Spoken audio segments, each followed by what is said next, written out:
ఆంధ్రప్రదేశ్ ముఖ్యమంత్రి చంద్రబాబు నాయుడు తెలంగాణ ముఖ్యమంత్రి రేవంత్ రెడ్డి భేటీ ముగిసింది. దాదాపు గంట 45 నిమిషాల పాటు ఈ భేటీ కొనసాగింది. దీనికి సంబంధించి లేటెస్ట్ అప్డేట్స్ మా ప్రతినిధి చారిని అడిగి తెలుసుకుందాం. చారి, ఈ గంట 45 నిమిషాల భేటీలో ఏం చర్చించారు, ఏం తేల్చారు? గంట 45 నిమిషాల పాటు జరిగినటువంటి ఈ సమావేశం కొద్దిసేపటి క్రితమే ముగిసింది. ప్రధానంగా రెండు నిర్ణయాలు తీసుకున్నట్టు మనకు విశ్వసనీయంగా తెలిసినటువంటి సమాచారం.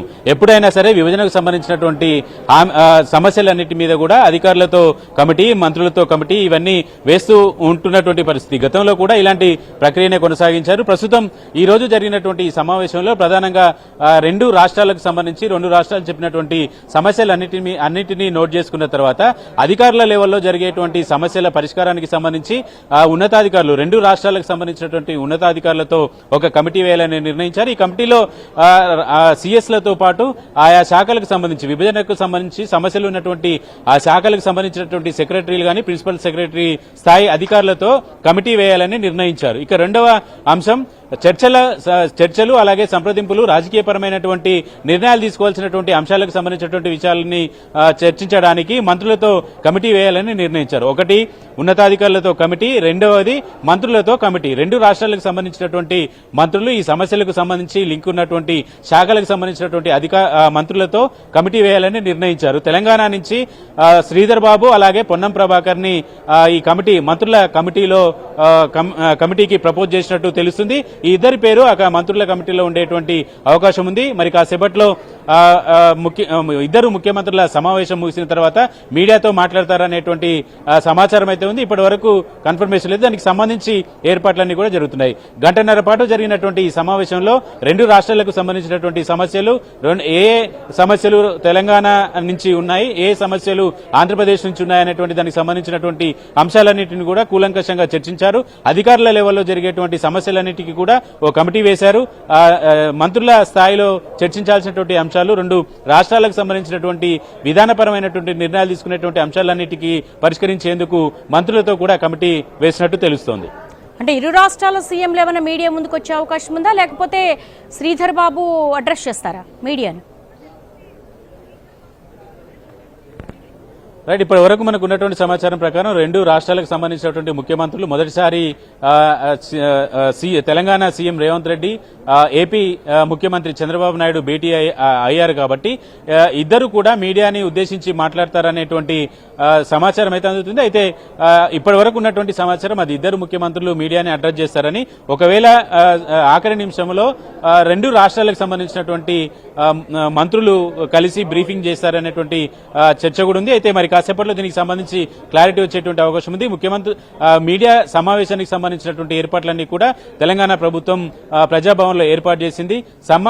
రెండు రాష్ట్రాలకు సంబంధించినటువంటి సమస్యలు, అలాగే ఇటీవల జరిగినటువంటి ఎన్నికలకు సంబంధించి జరిగినటువంటి రాజకీయ పరిణామాలు, ఇలాంటి అంశాలన్నీ కూడా చర్చ చేసినట్టు తెలుస్తుంది. ఈ సమావేశంలో కేవలం ఉన్నతాధికారులు, ఆ సమావేశంకు వెళ్లాల్సినటువంటి మంత్రులను మాత్రమే ఈ సమావేశానికి అనుమతించారు కాబట్టి పూర్తి స్థాయిలో మరి కొంత సమాచారం రావాల్సి ఉంది. సమావేశం అయితే ముగిసింది. సమావేశానికి వచ్చినటువంటి అధికారులకి, మంత్రులకి అభినందిస్తూ బొకేలు అవి ఇచ్చేటువంటి లాస్ట్ స్టేజ్ లో ఆ మీటింగ్ ఉంది. మరి కాసేపట్లో ముఖ్యమంత్రులు కూడా సమావేశం నుంచి బయటికి రాబోతున్నారు. అంటే ఈ గంట 45 నిమిషాల్లో కోర్ పాయింట్స్ ఏంటి చారి? అంటే హైదరాబాద్ లో ఉన్న స్థిరాస్తులు ఏపీకి ఇవ్వడానికి నిరాకరించారు రేవంత్ రెడ్డి అని అంటున్నారు. కానీ బైఫర్కేషన్ యాక్ట్ లో ఉంది కదా. హైదరాబాద్ లో ఉన్నటువంటి స్థిరాస్తులకు సంబంధించి ఏ రాష్ట్రంలో ఉన్నటువంటి ఆస్తులు ఆ రాష్ట్రానికే వర్తిస్తాయి అనేది విభజన చట్టంలోని అంశము. ఉమ్మడి రాజధానిగా ఉన్నప్పుడు హైదరాబాద్ 10 ఏళ్లు ఉమ్మడి రాజధానిగా ఉన్నప్పుడు విభజనలో వచ్చినటువంటి భవనాలు కావచ్చు, విభజనలో ఉన్నటువంటి ఆస్తులకు సంబంధించినటువంటి వాటి మీద పూర్తి హక్కులు ఆ రాష్ట్రానికి ఉంటాయి. కాబట్టి ఉమ్మడి రాష్ట్రం అనేది 10 ఏళ్లు ఉంటుంది చట్ట ప్రకారం. ఆ 10 ఏళ్ల గడువు కూడా పూర్తయినటువంటి నేపథ్యంలో హైదరాబాద్ లో ఉన్నటువంటి భవనాలు గాని ఆస్తులకు సంబంధించి ఎలాంటి హక్కు ఏపీ ప్రభుత్వానికి లేదు అనేదే తెలంగాణ ప్రభుత్వం యొక్క వాదన. ప్రస్తుతానికి హైదరాబాద్ లో ఉన్నటువంటి స్థిరాస్తులకు సంబంధించినటువంటి విషయంలో మాత్రం ఎలాంటి రాజీ పడేది ఆలోచనలో తెలంగాణ ప్రభుత్వం లేదు. అలాగని ఉమ్మడి రాజధానిగా ముగిసిన గడువు కూడా ముగిసినటువంటి నేపథ్యంలో తిరిగి మళ్లీ అడిగేటువంటి అవకాశం అయితే కనిపించదు. అంటే చారి ఇప్పుడు ప్రస్తుతం గంట 45 నిమిషాల పాటు చర్చించారు. దానికి సంబంధించి ఉన్నతాధికారులతో కమిటీని వేశారు, మంత్రులతో ఒక కమిటీని వేశారు. ఈ కమిటీనే చూసుకుంటుందా? ఇంకా ఈ పంపకాలకు సంబంధించి మళ్ళీ సీఎంల భేటీ ఉండే అవకాశం ఉంటుందా? అంటే ప్రధానంగా రెండు రాష్ట్రాలకు సంబంధించినటువంటి ముఖ్యమంత్రులు భేటీ సందర్భంగా కీలకమైనటువంటి అంశాలన్నింటినీ కూడా ప్రస్తావించడం అనేది ఒక ఎజెండా. ఈ అంశాలన్నింటినీ కూడా ఈ రెండు రాష్ట్రాలకు సంబంధించినటువంటి కేబినెట్ లో కీలకంగా ఉన్నటువంటి మంత్రులు కూడా ఈ సమావేశానికి వచ్చినటువంటి నేపథ్యంలో మొదటి సమావేశంలో ముఖ్యమంత్రుల స్థాయిలో ముఖ్యమంత్రులు సమావేశమవుతారు. ఆ తర్వాత జరిగేటువంటి సమావేశాలకు పూర్తి స్థాయిలో మళ్లీ ముఖ్యమంత్రులు వచ్చేటువంటి వీలు ఉండదు. కాబట్టి మంత్రులు అలాగే అధికారుల స్థాయిలో కమిటీ వేయాలనేటువంటి ఆలోచనతో రెండు ప్రభుత్వాలు వచ్చినట్టు తెలుస్తుంది. దాంట్లో భాగంగానే ఈ రెండు కమిటీలను వేశారు. అయితే ఈ రెండు కమిటీలలో కూడా ఉన్నత స్థాయి అధికారులు ఉంటారు కాబట్టి ఆ స్థాయిలో సమస్యలు పరిష్కరించేటువంటివే ఎక్కువగా ఉంటాయి. ఉదాహరణకు షెడ్యూల్ 9, 10 లో ఉన్నటువంటి సంస్థలకు సంబంధించినటువంటి అప్పులు కావచ్చు, ఆ విభజనకు సంబంధించినటువంటి అంశాలు కావచ్చు, కోర్టులో ఉన్నటువంటి లిటిగేషన్లు కావచ్చు, ఇవన్నీ కూడా మంత్రులు ముఖ్యమంత్రుల స్థాయిలో సమావేశంలో నిర్ణయాలు అనేవి ఆ సమస్యకు పరిష్కారం అనేది వచ్చే పరిస్థితి ఉండదు. రెండు రాష్ట్రాలకు సంబంధించినటువంటి ఆస్తులకు సంబంధించి సంస్థలకు సంబంధించినటువంటి అంశాలు విభజన జరగాలంటే ఉన్నతాధికారులు నిర్ణయాలు తీసుకోవాల్సి ఉంటుంది. వాటిని మౌలికంగా రెండు రాష్ట్రాలకు సంబంధించినటువంటి ముఖ్యమంత్రులు కూర్చొని ఈ సమస్యలని చర్చిస్తారు. కాబట్టి ఉన్నతాధికారులతో వేసేటువంటి కమిటీ ఏంటంటే అధికారుల స్థాయిలో ముగిసేటువంటి సమస్యలన్నింటినీ కూడా పరిష్కారం చూపించాలనుకుంటారు. ఇప్పుడు ఉదాహరణకు ఉద్యోగుల విభజనకు సంబంధించినటువంటి అంశం ఉంది. అది రెండు రాష్ట్రాలకు సంబంధించినటువంటి సిఎస్ల స్థాయిలో చర్చించి నిర్ణయం తీసుకుని ప్రభుత్వానికి ఒక విధానపరమైనటువంటి ఒక నిర్ణయానికి సంబంధించినటువంటి సలహా సూచనలు ఇస్తే సరిపోతుంది. కాబట్టి ఇలాంటి అంశాలన్నిటికీ సంబంధించి ప్రభుత్వం ఒక ఆలోచన, రెండు రాష్ట్రాల ప్రభుత్వాలు ఒక ఆలోచనకు వచ్చి ఉన్నతాధికారులకు సంబంధించినటువంటి కమిటీ వేస్తుంది. ఇక మంత్రులకు సంబంధించినటువంటి అంశం ఏంటంటే ముఖ్యమంత్రులు ప్రతిసారి సమావేశం అవ్వాల్సినటువంటి అయ్యేటువంటి సమయం వీలు ఉండదు. కాబట్టి మంత్రుల స్థాయిలో ఆయా శాఖలకు సంబంధించి వాటి మీద విభజనకు సంబంధించినటువంటి పూర్తిగా అవగాహన ఉన్నటువంటి మంత్రులకు సమస్యల మీద అడ్రస్ చేసేటువంటి అవకాశాన్ని అడ్రస్ చేసేటువంటి వీలుగా మంత్రుల కమిటీని కూడా వేశారు. ప్రభుత్వాలు తీసుకునేటువంటి నిర్ణయాల స్థాయిలో మంత్రులు తర్వాత విడతల వారీగా సమావేశాలు నిర్వహించుకొని సమస్యలు పరిష్కరించుకోవాలనేటువంటి ఆలోచనకి రెండు రాష్ట్ర ప్రభుత్వాలు వచ్చినట్టు తెలుస్తుంది. దాంట్లో భాగంగానే ఈ రెండు కమిటీలు వేయాలని నిర్ణయించుకున్నట్టు తెలుస్తుంది. అయితే తెలంగాణ ప్రభుత్వం సమావేశానికంటే ముందు కొన్ని విషయాల్ని చెప్పింది.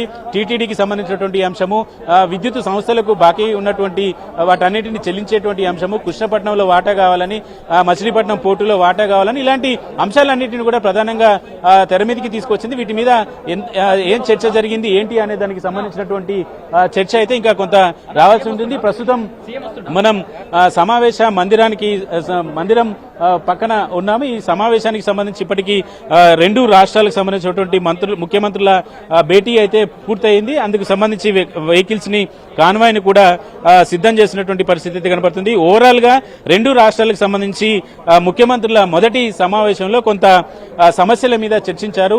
సామరస్యంగా పరిష్కారం అయ్యేటువంటి అంశాలన్నిటికీ రెండు కమిటీలను అయితే వేసుకున్నారు. ఫర్దర్ గా ఎప్పుడు సమావేశం అవుతారు, ముఖ్యమంత్రులకు సంబంధించినటువంటి సమావేశం ఉంటుందా, మంత్రుల కమిటీ ఏపీ నుంచి ఎవరిని కమిటీ వేస్తారు, అధికారులకు సంబంధించి ఎంతమందితో కమిటీ వేస్తారనేది కొంత స్పష్టత అయితే రావాల్సి ఉంది.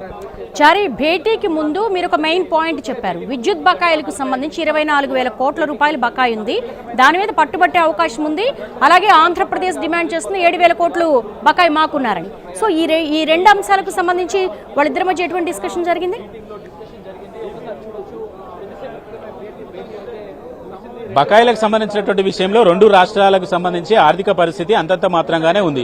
ఏపీలో 14 లక్షల కోట్ల అప్పు ఉందని ఇప్పుడు అధికారంలోకి వచ్చినటువంటి ప్రభుత్వం చెప్పింది. తెలంగాణలో 7 లక్షల కోట్ల అప్పు ఉందని ఈ ప్రభుత్వం కూడా చెప్పింది. కాబట్టి ఆర్థిక పరమైనటువంటి సమస్య రెండు రాష్ట్రాలకు ఉంది.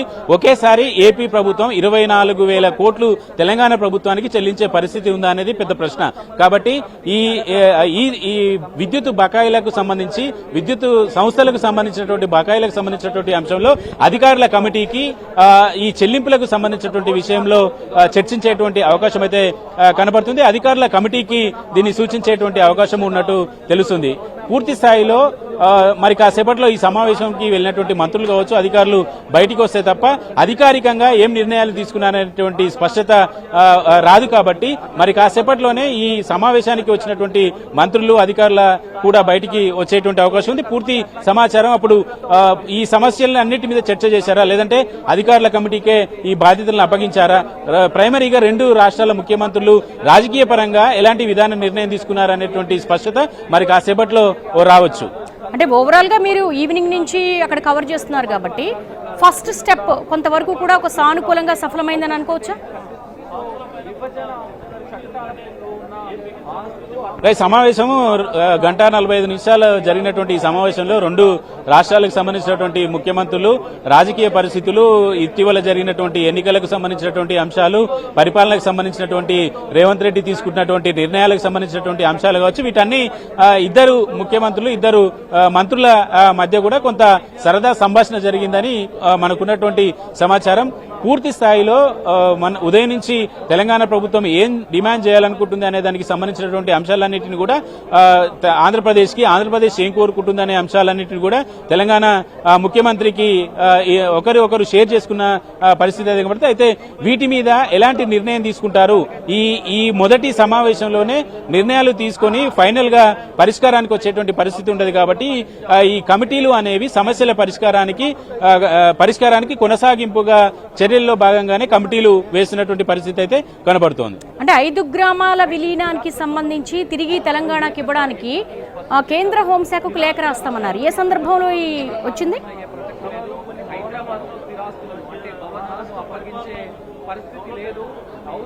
రైట్.